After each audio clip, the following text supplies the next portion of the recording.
Hello all, welcome back to our channel. So students, in this video we will discuss the business intelligence unit number 2 explanation video. So last video lo manam business intelligence ki sambandhinchina everything manam explain cheskunnam unit number 1 ki sambandhinchindi. So ee video lo unit 2 nunchi elanti type of question వచ్చినా కూడా you will be able to attempt it అనమాట. ఓకేనా. So unit 2 name వచ్చేసి data warehousing and data mining. ఓకేనా. So ఈ particular concept ఏదైతే ఉందో unit number 2లో it's a lengthy unit actually. ఓకేనా. And but one long question అయితే మీరు డెఫినెట్గా అటెంప్ట్ చేయగలుగుతారు ఒకవేళ ఈ వీడియోని మీరు ఫుల్గా చూసుంటే. ఎలాంటి క్వశ్చన్ వచ్చినా కూడా you will be able to attempt it. Okay, that's it. So ఇందులో ఫస్ట్ ఇంపార్టెంట్ క్వశ్చన్ ఏంటంటే డేటా వేర్ హౌస్ అంటే ఏంటి, what are the features of it, what are the characteristics of it. Okay. So data warehouse is nothing about the ఎక్కడైతే మనం డేటాని store చేసుకుంటామో, అంటే డేటాని ఎక్కడ స్టోర్ చేసుకుంటామో డేటాబేస్లో స్టోర్ చేసుకుంటాం. లార్జ్ వాల్యూమ్ ఆఫ్ డేటాని ఎక్కడైతే స్టోర్ చేసుకుంటామో దాన్నే మనం డేటా వేర్ హౌస్ అని అంటాం. డేటా వేర్ హౌస్ అంటే ఏంది, ప్రజెంట్ ఆ ఇన్ఫర్మేషన్ మనకు అవసరం లేదు, బట్ ఫ్యూచర్లో మనకు ఆ ఇన్ఫర్మేషన్ అనేది కంపల్సరీగా కావాలి. సో అట్లాంటప్పుడు మనం దీన్ని డిలీట్ చేయలేము, ఉంటే స్టోరేజ్ కూడా ఎక్కువ స్పేస్ అనేది ఆక్యుపై చేసుకుంటుంది. So wherever we are storing the data in a data based system into day to day information ఏదైతే ఉందో, క్వైరీస్ ఏదైతే ఉందో అదంతా మనం ఎక్కడైతే స్టోర్ చేసుకుంటామో దాన్ని మనం డేటా వేర్ హౌస్ అని అంటాం.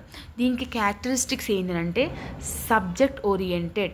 ఈ subject oriented is nothing about the like producer ఇంత డేటా కానివ్వండి, కన్జ్యూమర్ డేటా కానివ్వండి, మ్యానుఫ్యాక్చరింగ్ డేటా కానివ్వండి, ప్రొడక్షన్ డేటా కానివ్వండి, సెల్లింగ్ డేటా కానివ్వండి, ఇవన్నీ టైప్ ఆఫ్ డేటా డిపార్ట్మెంట్స్ అనేది మనం స్టోర్ చేసుకొని పెట్టుకుంటాం. That is called subject oriented. Next one consolidated data. Consolidated data అంటే ఏంటి, what ever the heterogeneous datas మనకి ఏవైతే ఉంటాయో, అంటే మన వేరియస్ టెక్నిక్స్ కానివ్వండి, వేరియస్ టూల్స్ ఏవైతే లైక్ డేటా ఫైల్స్ కానివ్వండి, ఫ్లాట్ ఫైల్స్లో స్టోర్ చేసుకోవడం కానివ్వండి, ఎస్ ఇట్లాంటి టైప్స్ ఆఫ్ థింగ్స్లో స్టోర్ చేసుకునే మెథడ్స్ని మనము కన్సాలిడేటెడ్ డేటా అని అంటాం. Next one time dependent data.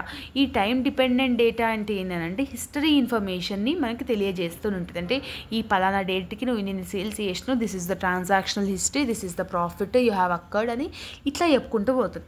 Next one non erasable data. Non erasable data అంటే ఏంది, ఆ డేటా ఎరేజ్ కాదు అట్లనే ఉంటుంది, కంపల్సరీగా ఉండాలి. సో ఇట్లా డేటాని మనం 4 టైప్స్ లాగా ఫీచరిటికల్ ఫీచర్స్లో లాగా మనకు ఉంటుంది అని చెప్పేసి దీన్ని ఎలాబరేట్ చేసి రాస్తే సరిపోతుంది. ఓకేనా. సో మీరు ఇక్కడ గుర్తుపెట్టుకోండి, సిఆర్ మెటీరియల్లో 2-3 సైట్స్ ఇచ్చిన ఆన్సర్ని మీరు 2-3 సైట్స్ రాయాలన్న రూల్ లేదు. 6 మార్క్సే క్యారీ అవుతుంది కాబట్టి ఫ్రంట్ అండ్ బ్యాక్ రాస్తే it will be more than enough.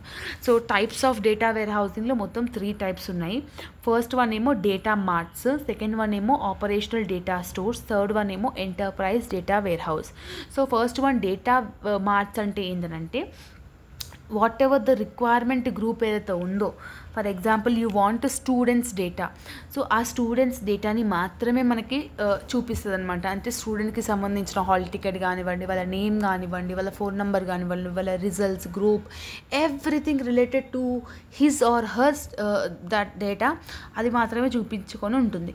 Next one ఏంది ఆపరేషనల్ డేటా స్టోర్స్. ఈ ఆపరేషనల్ డేటా స్టోర్స్ అంటే ఏంటంటే కస్టమర్స్కి రిగార్డింగ్ ఏదైతే ఉంటుందో, ఓకేనా, బిజినెస్ ఆర్గనైజేషన్లో whatever the uploading real time data ఏదైతే ఉంటుందో దాని అన్నిటినీ స్టోర్ చేసుకోనికి ఈ ఆపరేషనల్ డేటా స్టోర్స్ అనేది యూస్ఫుల్ అవుతుంది. నెక్స్ట్ వన్ ఏంటి ఎంటర్ప్రైజ్ డేటా వేర్ హౌస్. ఈ ఎంటర్ప్రైజ్ డేటా వేర్ హౌస్ ఏం చేస్తుందనంటే ట్రాన్సాక్షనల్ సిస్టమ్. ఓకేనా, ఏ కస్టమర్ ఎంత పే చేసినారు, ఎప్పుడు పే చేసినారు, how much they have paid, everything it will have the data to store that in a methodical format అనమాట. ఓకేనా. So that is also one of the important concept. Okay. So next actually చెప్పాను కదా ఇది చాలా lengthy unit. So you need to learn the customised and like కొన్ని concepts మాత్రమే పర్ఫెక్ట్గా అవ్వండి. సో డెఫినెట్గా we can get it a question from data mining and data warehousing. అది కూడా ఇంపార్టెంట్ క్వశ్చన్ కాబట్టి you can able to attempt it. Okay. So data warehousing అంటే ఏంటి, ఎక్స్ప్లెయిన్ ద ఫ్రేమ్ వర్క్ అని అడిగాడు. So ఈ frame వర్క్లో మీకు మొత్తం ఫైవ్ టైప్స్ లాగా డివైడ్ అయి ఉంది. ఫస్ట్ వన్ డేటా సోర్సెస్, అంటే నీకు మల్టిపుల్ సోర్సెస్ నుంచి డేటా ఎక్కడెక్కడ నుంచి వస్తుంది దాన్ని స్టోర్ చేసుకొని పెట్టుకోవడం. అంటే ఇంటర్నెట్ నుంచి కానివ్వండి, లేదంటే వేరే అదర్ సోర్సెస్ వెబ్సైట్స్ నుంచి కానివ్వండి, నీకు ఎక్కడైతే డేటా సోర్స్ అనేది ఉందో అది వన్. నెక్స్ట్ ఏం చేస్తాము, వచ్చిన డేటాని ఎక్స్ట్రాక్ట్ చేసుకుంటాం. Like for example 10 pages of data వచ్చిందనుకో, అందులోకి మనకి ఎంత అయితే అవసరమో 5 pages అవసరం, అవి మాత్రమే మనం ఎక్స్ట్రాక్ట్ చేసి పెట్టుకుంటాం. తర్వాత ఆ డేటాని లోడ్ చేస్తాం. లోడ్ చేసినాక మెటా డేటా లాగా ఫినిష్. మెటా డేటా అంటే ఏంది, బ్లాక్స్ లాగా డివైడ్ చేయడం, ఆ డేటాని చాప్టర్ వైజ్గా డివైడ్ చేసుకుంటూ పెట్టడం. లాస్ట్ వన్ ఏంది, మిడిల్ వేర్.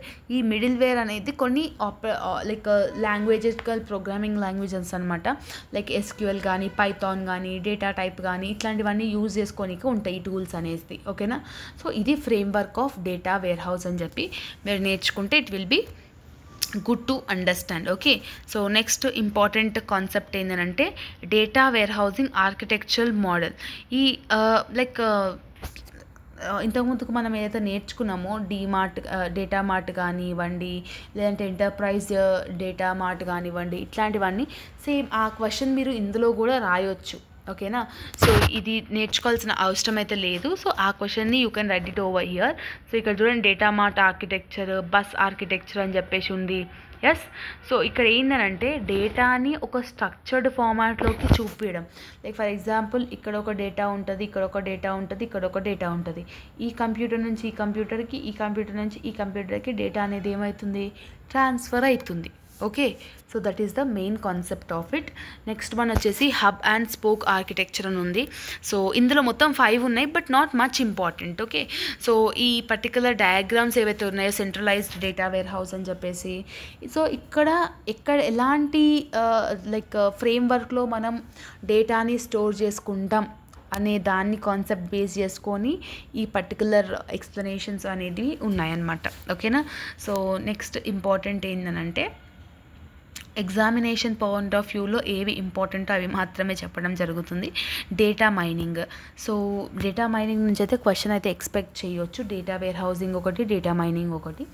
డేటా మైనింగ్ అంటే ఏంటంటే it is an extracting knowledge of volume of data. For example మన దగ్గర ఇంత పెద్ద బుక్ ఉందనుకోండి, దీంట్లోకి మనము ఎంతైతే మనకి ఇంపార్టెంటో అది మాత్రమే చదువుకుంటాం. Yes or no. సింపుల్గా ఎగ్జాంపుల్ ఇదే చూడండి. సెకండ్ యూనిట్లో మొత్తం 18, 19, ఒక 30 క్వశ్చన్ దాకా ఉన్నాయి. కానీ మనకెంత ఇంపార్టెంట్, ఒక 10 ఇంపార్టెంట్. ఆ 10 మాత్రమే కదా మనం చదువుకుంటాము. So we are extracting the data. ఓకేనా. దాన్ని మనం డేటా మైనింగ్ అంటాము. ఓకేనా. సో ఇన్ఫర్మేషన్ ఏదైతే యూస్ఫుల్ అవుతుందో ఆర్గనైజేషన్లో అది మాత్రమే మనకి కావాలి. అన్వాంటెడ్, అన్రిలేటెడ్ ఇన్ఫర్మేషన్ మనకు అవసరం లేదు. So that is the meaning and the concept of data mining. ఈ డేటా మైనింగ్ ఆర్గనైజేషన్స్లో ఎందుకు ఇంపార్టెంట్ అని అంటే, ఫస్ట్ వన్ స్టోరేజ్ ఫెసిలిటీ అనేది ఉంటుంది. And what ever the data we want, ఆ డేటాను ఉండడం వల్ల సిగ్నిఫికెంట్ మేనేజ్మెంట్లో మన యొక్క డెసిషన్స్ అనేది తీసుకోవచ్చు అని చెప్పి మీరు రాస్తే ఇట్ విల్ బీ ఎనఫ్ అనమాట. సో డేటా మైనింగ్ గురించి నేర్చుకోండి. అండ్ డేటా మైనింగ్ ఒక ఫంక్షన్స్ ఏంటంటే 3 ఫంక్షన్స్ ఉన్నాయి. సో ఫస్ట్ వన్ ప్రిడిక్ట్ చేస్తుంది. సెకండ్ వన్ అసోసియేట్ చేస్తుంది. Associate is nothing about the classifications అనమాట. నెక్స్ట్ వన్ క్లస్టరింగ్ అంటే ఏమని చెప్పిన, డేటాని స్మాల్ బిట్స్లోకి ఫార్ములేట్ చేసి దానికి డేటా ప్యాకెట్స్ లాగా చేసి దాన్ని మనకి ఎప్పుడు కావాలన్నప్పుడు అప్పుడు మనకి ప్రొవైడ్ చేస్తుంది అనమాట. So that is the functions of data mining. So functions and as well as applications కూడా అడిగారు. అంటే కస్టమర్ రిలేటెడ్ మేనేజ్మెంట్ ఉంటుంది, అంటే కస్టమర్స్తో రిలేషన్షిప్ మెయింటైన్ చేయడానికి ఉంటుంది. అండ్ బ్యాంకింగ్ సెక్టార్స్లో కూడా లోన్ అప్లికేషన్ ప్రాసెస్ కానివ్వండి, ఇవన్నీ ఈజీగా అప్రూవల్ కానికే. ఓకేనా. Retailing industry, manufacturing industry, trading industry, ఇవన్నిటి మీద, military industry and travelling industry and computers, ఇట్లా డిఫరెంట్ కాన్సెప్ట్స్ మీద ఈ పర్టికులర్ డేటా మైనింగ్ అనేది యూస్ఫుల్ అవుతుంది అనమాట. ఓకేనా. So it is also one of the important questions. Mostly ఈ క్వశ్చన్స్ నేర్చుకుంటే it will be more than enough. So data mining concept బాగా నేర్చుకోండి, డేటా వేర్ హౌస్ కాన్సెప్ట్ బాగా నేర్చుకోండి. డెఫినెట్గా ఆ కాన్సెప్ట్ నుంచి మీకు ఎగ్జామినేషన్లో క్వశ్చన్ వస్తుంది. వన్ థింగ్ గుర్తుపెట్టుకోండి, ఎలాంటి టైప్ ఆఫ్ ఆ టాపిక్ క్వశ్చన్ వచ్చినా కూడా మీరు సింపుల్గా మనకి ఏదైతే అర్థమైందో అది మీరు రాస్తే సరిపోతుంది. 6 మార్క్స్కి front and back it will be more than enough. Okay. So I hope that you have got clarity. If you are having any further doubts, let me know in the comment section. All the very best for your examination as well as your preparation. See you all in next video. Bye bye.